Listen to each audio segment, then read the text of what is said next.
Friday, we are pleased to have back on the podcast for the second time. It's been quite some time. Back in episode 6, we're using a cell phone, but we've totally upgraded. We're pumped. We got you for today, Benny. Ben Hebert. Thanks for coming back in the podcast, man. True, buddy. Thanks for having me. Thanks for giving me so much notice. 3 hours to jump on tonight. That's deadly, buddy.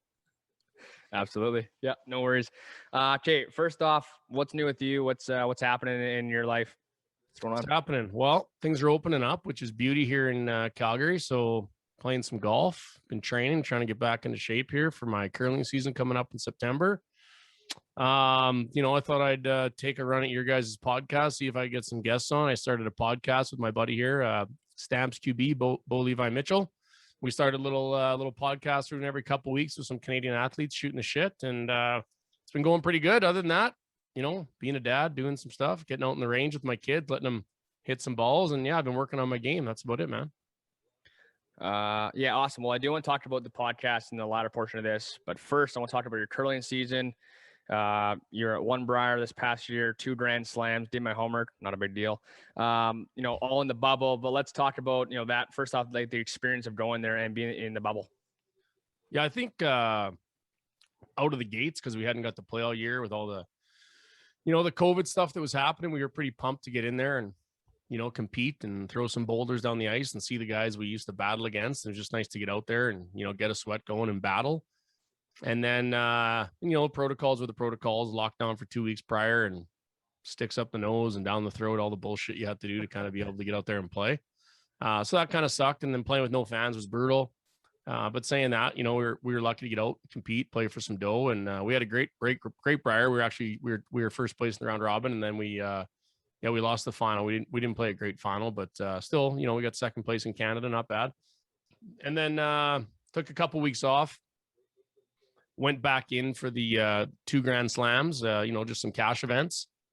And that was a little different. I thought that time, going in, we were in there for 17 days in this bubble and we couldn't leave our hotel room the first 3 days we were there. We had to lock down. It was like sit in there, video games, FaceTime your team, Zoom meetings. We like to we're allowed to open our door to get fresh air on the balcony, so that was felt like we were in fucking jail. And then when we got to the actual event, we were able to, the first go around at the Brier, we could use the hotel restaurant. So, it wasn't so bad. You get up in the morning, go down, have some eggs, play a couple games, go there that night, debrief with your team, have a beer, see some other teams. Like it wasn't, there was no COVID in there. Everyone was, tested 30 times. So it was all good. But the second go around, we had to follow the Alberta health rules, and it was like no restaurants, no nothing. So it's just wake up, fucking room service or Starbucks, crush it in your bed, try not to spill hot sauce all over the place. You fucking sleeping it that night. So that was brutal. And then we played, and it was literally like, get up in the morning, brekkie, go play, come home, lunch, go play back, and straight to your hotel room.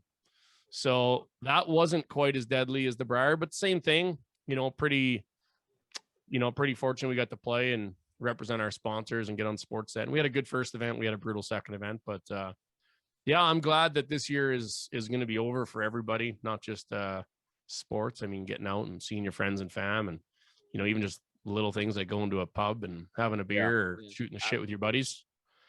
So it was an interesting season. I learned a lot about playing in front of fans as an older athlete. It's like, man, you need that to get the old juices flowing. It's tough to fake it, right? Like going into the games, you're like, I don't need it. I'm a warrior. I can battle through it. And then you get out there, you're like, you're just like, fuck, you need it. It's so much more fun too. And even watching, you guys seen watching the NBA or, how about watching the NHL hockey down in Carolina or everywhere, and then watching it in Montreal and Winnipeg's like, oh my God. It looks like a blue and white game. You watch the Pats in September for a pre-camp. Yeah. But now we know, and you see like the fans getting rowdy there in the NBA and throwing shit, but it's like, hey, and they shouldn't be doing that. That's a bush league. Like just clean it up. I know you paid for your ticket. Don't be a loser. But I'd honestly rather have rowdy offside fans than no fans.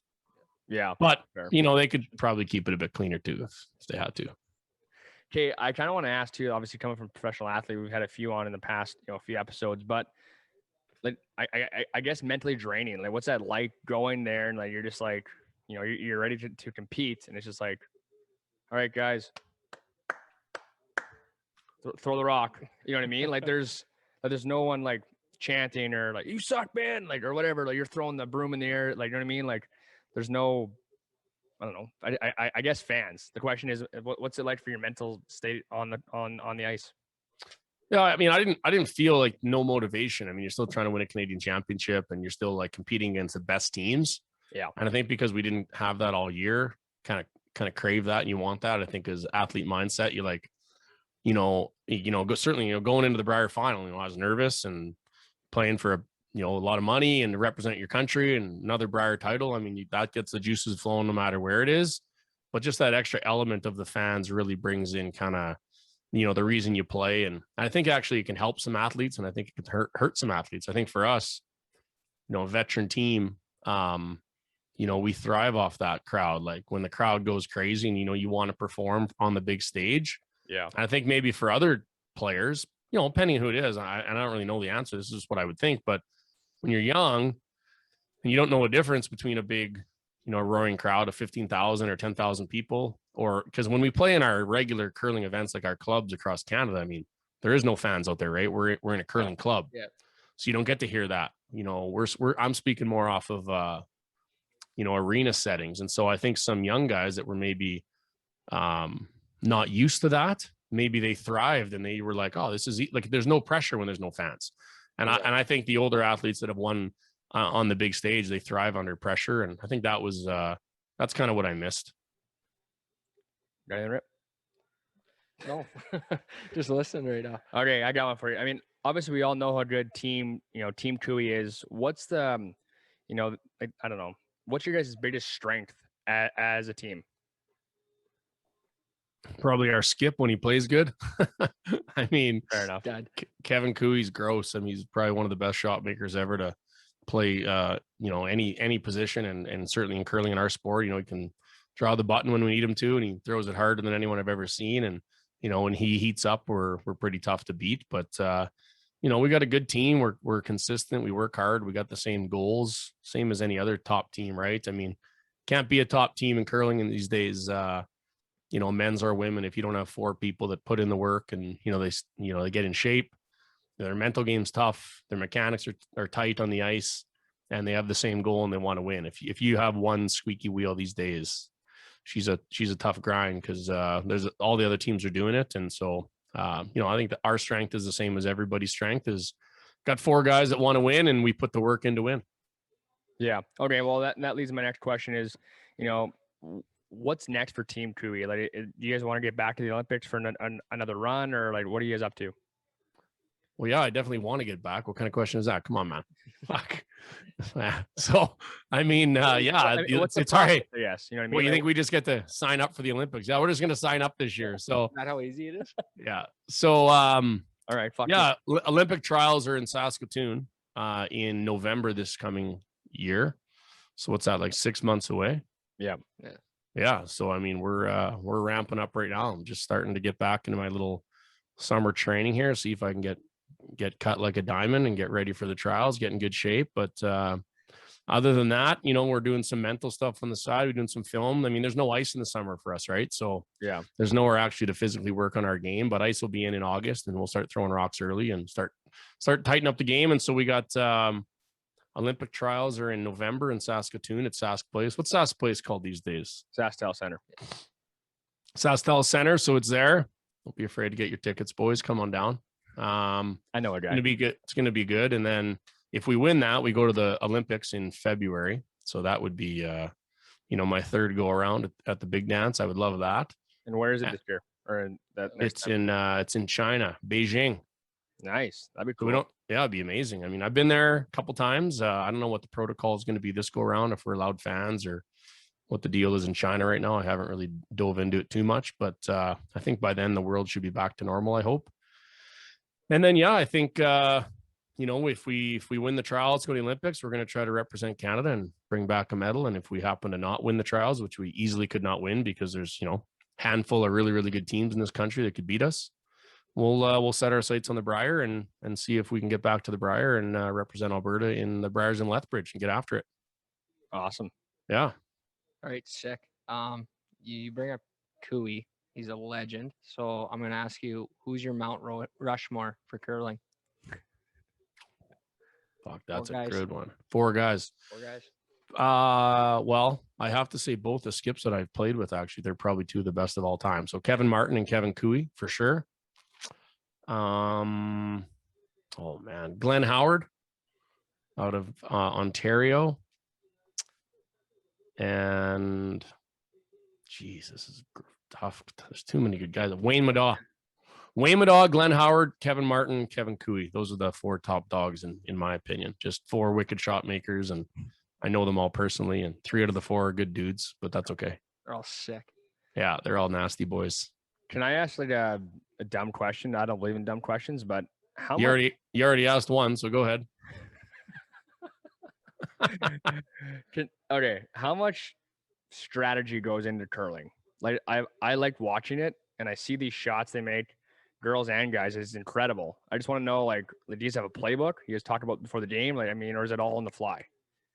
Wow, there's no playbook, but I mean, there's certainly a strategy of kind of what you want to do, with the hammer and without the hammer, and forcing your opponent to one when they have last rock, and when you have last rock, you want to get multiple points, and depending on the end of the game, I mean, it's strategy is a big part of it. And, when you're young and getting into it, you're kind of learning, and the older you get, the wiser you get, and the more situations you've seen and in big games. And, I wouldn't say it's on the fly, but every game, I mean, that's the one unique, deadly thing I love about my sport is no game's the same. It's no different than playing a round of golf. You're never going to have 75 of the exact same shots. Right. Yeah. So it's same as curling. I mean, you can be in similar situations versus a similar team and a similar event, but it's never the same. And you kind of, on the fly. And I mean, I play lead. I'm not the strategy wizard on my team, but I've been around enough to playing a lot of big games with some really, really smart guys and learned a lot. And so I got a decent grasp on it, but I don't think I'm skipping anytime soon. Okay, I want to talk about your new project going on right now.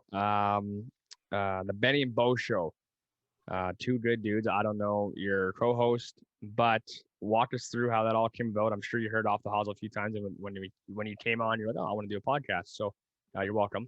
But walk us through the whole podcast and how's it going? Yeah, I mean, it's interesting. Obviously, I don't know much about this world, but just down the street from me is the Stamps QB that Bo Levi Mitchell. He's going to come to Regina this year and probably light you guys up. Get ready for it. But me and him are good buddies, and we actually met a couple of winters ago at a sponsor event, and he's a big golfer too, and we started teeing it up together. And then with his season getting canceled last summer, we had the whole summer to just tee it up, and we played a bunch of golf together. And his wife and my wife are really good friends, and our kids are close to the same age. And that's what happens when you get old, boys. You hang out with people that have kids your same age, and then everyone kind of jives, right? You wait for it, boys.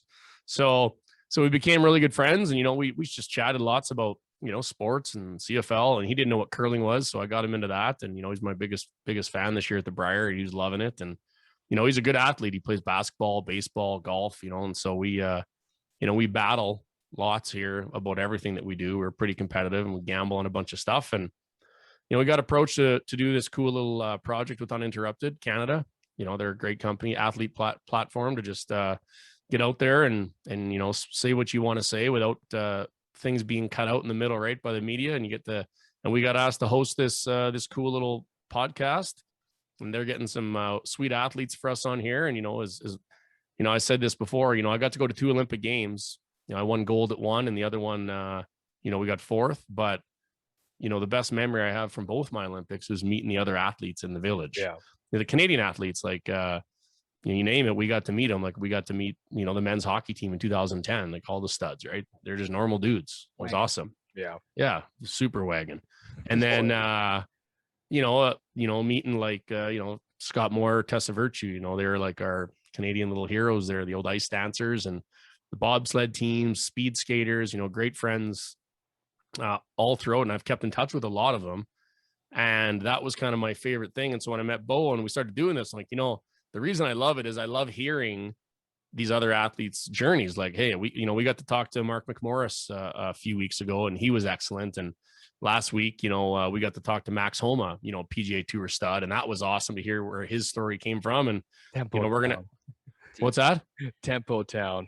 Oh, super tempo town. Yeah. So, I love hearing these things. I mean, you don't get to hear a lot of these athletes that are, they're pretty protected. And so to have, Olympic gold medalist, CFL Grey Cup champ MVP talking to them, and not really interviewing them, just kind of having a roundtable discussion. Yeah. Maybe they open up a bit and give us a few more tasty answers that we're looking for. But I think make them feel comfortable and kind of just chat with them. And, the thing is, I'm not going to be an interviewer, guys. Like, I'm not a media type. People go to school for that, right? Like, that's not who I am.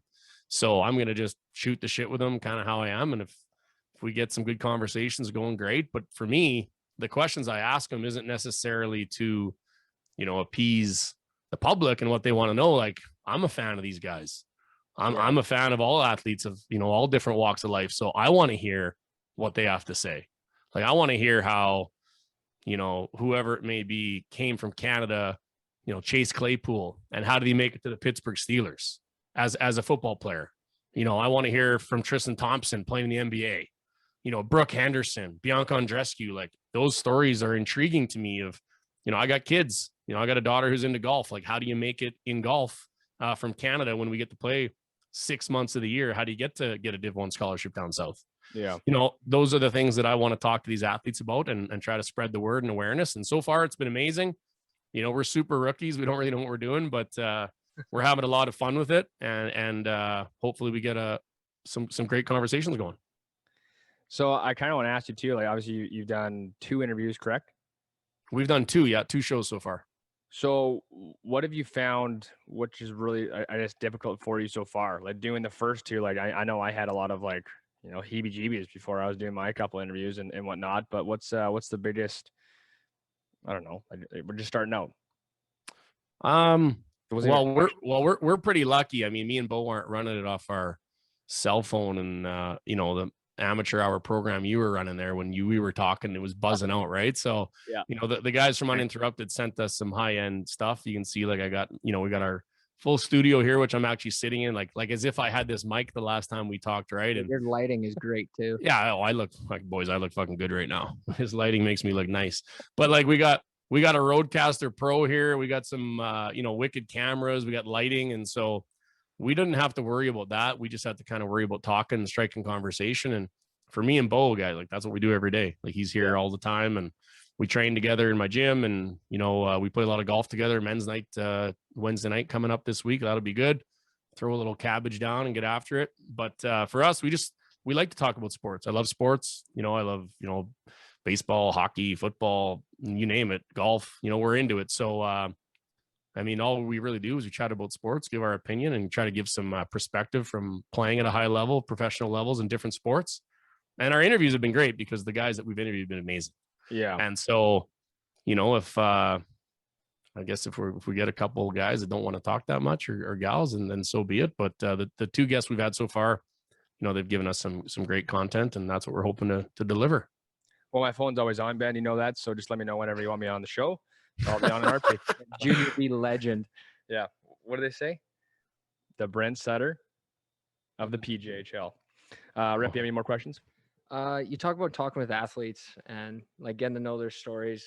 Does anything come to mind, or who comes to mind with like the wildest background and how they made it to where they are right now?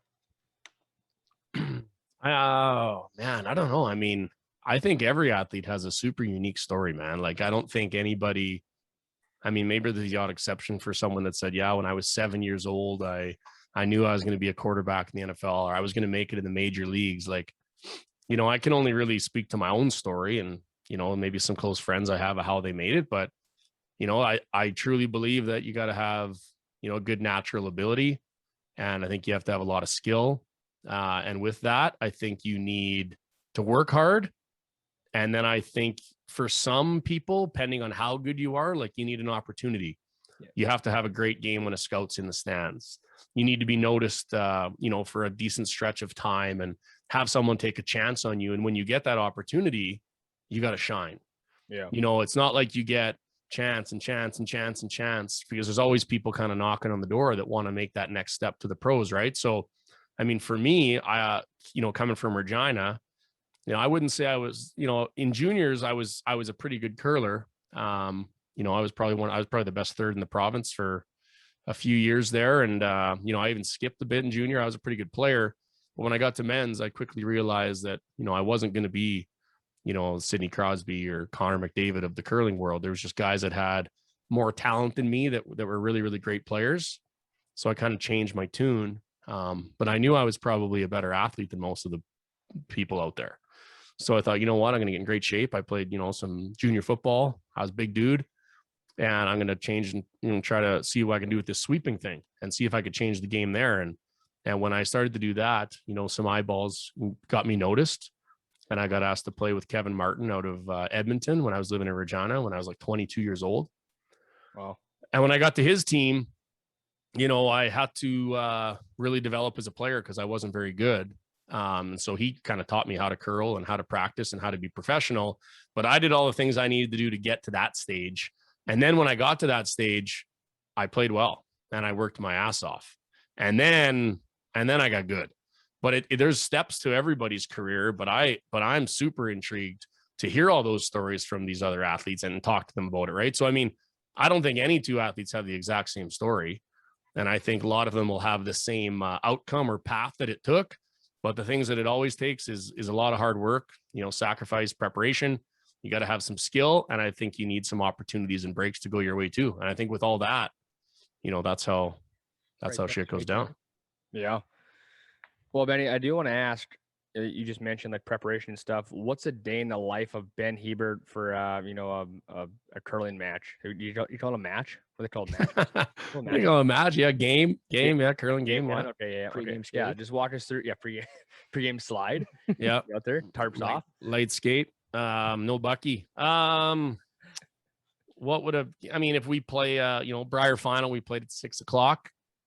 I'm old, boys. I got 2 kids. So I'm probably up at like 7 a.m, kick around for a bit, lie around, and then I'll, get my day going with a coffee, brekkie, and try to eat good, get your mind right. Always, it's no different really than a hockey player on the road, and kill some time, meet with your team, shoot the shit, talk about the game plan, definitely have a nap, get up, crush a big meal, like probably 3-4 hours before the game, so that you're feeling light for game time, and then get after it. Nice. What's up, dog? Come here.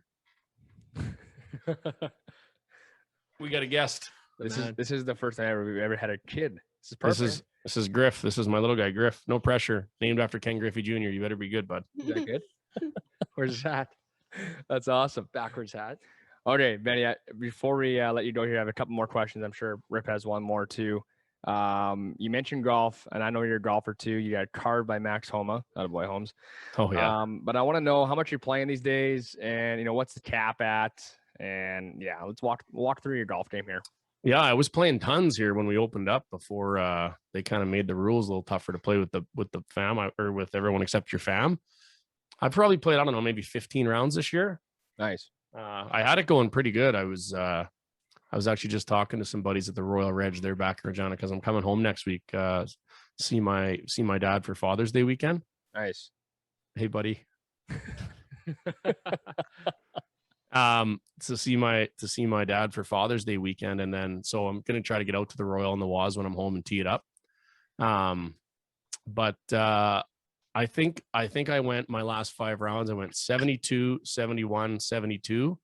Nice. And then I went 80, 85, and I almost broke every club in my bag. I was pretty angry, but I got all the shots. You saw my swing. It's gross. I got the slap shot hockey swing, but I love it, man. It's what I do in the summer. And I actually just took some clients for my day job out to Kananaskis and chopped it around out there. It was beautiful out there. Sick. So yeah, I've been playing as much as you can, and gets you outside. What's the home track in Calgary? Hold on here. My little guy's on this other mic. Buddy. Ben Hebert is currently pushing Griff away from parenting. My wife went to the gym, boys, so I got my little guy on the other mic over here. I'll hop on. Yeah. So sorry, my home track here in Calgary. Yeah. So I live at a little lake community just outside of Calgary, called Chestermere, Alberta. Yeah. Chesty. Yeah, and I play there. It's I think, Drew, do we play there? No, we just played Country Hills. Yeah. So We were gonna play Chesty, but I had to rip back though to Yeah. Kansas. yeah, it's a pretty easy track. And you know what? It's I would say it's similar because you guys play there. It's probably similar, difficulty to the Royal. It's a shorter track and the greens are really, really good. Yeah. It's 5 minutes from my house. The guys I play with here are amazing. I just love the group of dudes. We probably got like, 12, 16 guys that we kind of rotate through and get some Nice. good skins games going on the weekend. And yeah, I think my cap right now is low. I think it's like a 4. Attaboy. But I'm a home track 4. Like, I could shoot, boys. My range is not where it needs to be. I need to have my bad rounds. I'd like to keep 77, 78, but I flourish into the 80s the odd time, and then I have angry moments. As long as you're not playing for money with those 80s. Oh fuck, I've lost more than I've won on the course. I'll tell you that for sure. I was playing with Ben in Country Hills a couple years now, and he hit like this flare, like, and he's like, "What did you call it again? A cheese puff or something? You call it a cheese puff?" Powder puff. The powder puff. So I hit 3 of those this year, and I was like, "Oh, there's the Ben Hebert." What'd you say? The powder puff. Come on, man. Turn your ears on. Well, Yeah, when you open it up and you're playing the cut, but it turns into a big powder puff, goes like 220 with the driver. Those are embarrassing. I don't play that anymore. I took a lesson. This winter when we were locked down, playing a hot draw, tour draw, 5 yard, 10 yards, getting a little extra juice out of them. Because my wedge game is gross. But like if I'm hitting 52s, 56s, 60s into greens, we're going low.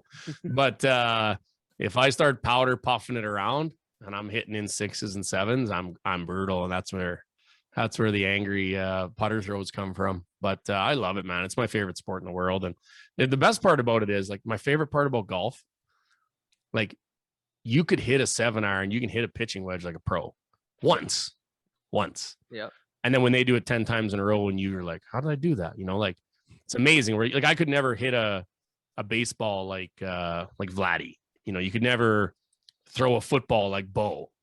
You could never shoot the puck as hard as Sid. Yeah. But in golf, like, you can hit shots like pros hit, but they just do it every single time. It's true. Every time. Right. And so I think that's what's so addicting about golf is, like, God, like, how come I could do it this time, but I can't do it the very next shot? And no different than anything else, practice and prep. I know I know you take it super serious, and like, I'm a self-taught 4 where, like, I didn't golf my whole life. I didn't golf till I got here to live in Calgary when I was 22. Yeah. And so I just kind of took it up for work because I was doing sales downtown. And then I kind of got to a 10, and then I got to a 7, and then I was never going to get better than that by myself. So I took a lesson on, how to get rid of the big powder puff drive and, start playing a little bit of a hot draw. And so I found it, but now I got the snipe hook too. So the old smother ball comes out every now and again. Smother ball. Fuck. How hard is golf? God. I had 2 of those this past weekend, just 2 smother hooks. Yeah. Bush. Oh, great. Now I have West Nile from the bushes. That's why I scratched my legs and find it. I was trying to find Coach's ball all weekend. Well, that's not true. 71, 75, 12th finish. Out of 84 guys. Rip, any more questions for him? We'll stick with golf here. What's your dream foursome? I'm asking a lot of people about 4s. I mean, dream foursome. Like, if I had to pick 3 dudes to play with. Yeah. Well, Tiger Woods for sure. Yeah. Easy. Michael Jordan for sure, because he likes to get it around and throw some cabbage on the course. Bring your wallet. And yeah, it's okay. I would to play with those guys. Yeah. I'm trying to think of who would my 4th be. Maybe like a current guy on the tour right now. Try that. Well, which one? You know who it'd be? It'd probably be Dustin Johnson. Yeah. I love DJ. Like, it's hard not to want to be Dustin Johnson. Just the way he walks makes you want to be Dustin Johnson. We said that this weekend. Yeah. I was 3 back going into day 2. I'm like, I'm going to do the DJ walk all day. And then I smothered my drive on 1. I'm like, all right, I'm going to walk like the DJ walk. I'm going to walk like myself. The DJ, little pigeon. The DJ walk's called the float. He just floats on the grass. Life's easy for him. Yeah, he's living good. He's living good, that DJ. Yeah, that'd be a fun round. Something to take a couple pictures. I'd tell some stories, that's for sure. You'd get some stories too. Holy. Well, maybe. Okay, Benny, I got to ask here, your favorite story from the Olympics. You've told one here 7 episodes ago, but which one did I tell you? The guy that he wore the sign and was like chanting your name or something in the crowd. Oh, 450. 450, yeah, that's a good one. That's a good one. Well, I got a good one. Jeez, I don't know, man. Which one? It's the Olympics. I mean, I got. He's like, Okay. "What's I the got a gold? good one. Is that I got a good one. No. The night we won the Olympics, I don't know. You guys would have been too young, but they had this place just off the water in Vancouver. It was called the Molson Canadian Hockey House. And that's kind of where everyone went to watch the hockey games. And there was like VIP section roped off for all the big dogs that were there. Like not us, like real big dogs. Yeah. And, we went one night actually to watch one of the Canadian women's hockey games. It was awesome, super packed. And, we get in backdoor with our accreditation because we're part of the team. But it was impossible to get in. And you have to people were paying like it's like the Pump nightclub backdoor $50 to sneak in. Right. And we walk in, watch a game there. But the night that we won gold, I mean, we can't bring our families and friends to the village. And we had, hundreds of people there with us, right? Because it was Vancouver. Yeah. And we end up winning, zip down to the CTV big building where they did the fireplace interview with all the big dogs were there. And I remember walking in Darren Detition at the time was like, Benny, a good Sasky boy. I'm like, holy shit. Okay, well, that's cool. And then, we ended up zipping down to the Molson Canadian Hockey House to meet all our family and friends after. And we had our gold medals with us. And we walk in, they take us straight to the VIP area. And they put us up in this thing. Us, my girlfriend, who's now my wife, was with me. She came up.